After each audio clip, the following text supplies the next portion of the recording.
বন্ধুরা দেখতে পাচ্ছেন কাজের দাবিতে খোয়াই বাম ছাত্র যুবদের গর্জমান মিছিল এগিয়ে চলছে। প্রতিটি সেক্টরে বর্তমান সরকার যে ফেল তা কিন্তু আরো একবার স্পষ্ট হয়ে গেল। বিভিন্ন বিধানসভা ক্ষেত্র থেকে যেভাবে রণকৌশল তৈরি করে বাম এগিয়ে চলছে, সেই মতো কিন্তু বাম ছাত্র যুবরাও পিছিয়ে নেই। এবার বাম ছাত্র যুবরা তাদের কর্মের অধিকার অর্থাৎ কাজের অধিকারের দাবিতে কিন্তু এগিয়ে চলছে লাল ঝান্ডা হাতে। রাজ্যে যখন মানুষ বেকার, শিক্ষিত বেকারদের সংখ্যা বেড়ে যায়, তখন কিন্তু মানুষ এভাবেই যে কোনো দলীয়ভাবে বা বিরোধিতা করে এগিয়ে চলে কোনো না কোনো দলের সমর্থনে। সেটাই কিন্তু দেখতে পাওয়া যাচ্ছে খোয়াইয়ে। এটা কিন্তু একটি গর্জমান মিছিল এবং ২৮-এর নির্বাচনের, বিধানসভা নির্বাচনের যে পূর্বাভাস তা কিন্তু স্পষ্ট হয়ে আসছে।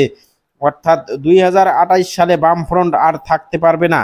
বিজেপি ক্ষমতা থেকে উড়ে যাবে এবং বামফ্রন্টে কিন্তু ক্ষমতায় ফিরে আসতে চলেছে, তারই একটা ইঙ্গিত পাওয়া যাচ্ছে খোয়াইয়ে বাম যুবদের গর্জমান মিছিল থেকে। এটাই কিন্তু দেখতে পাওয়া যাচ্ছে।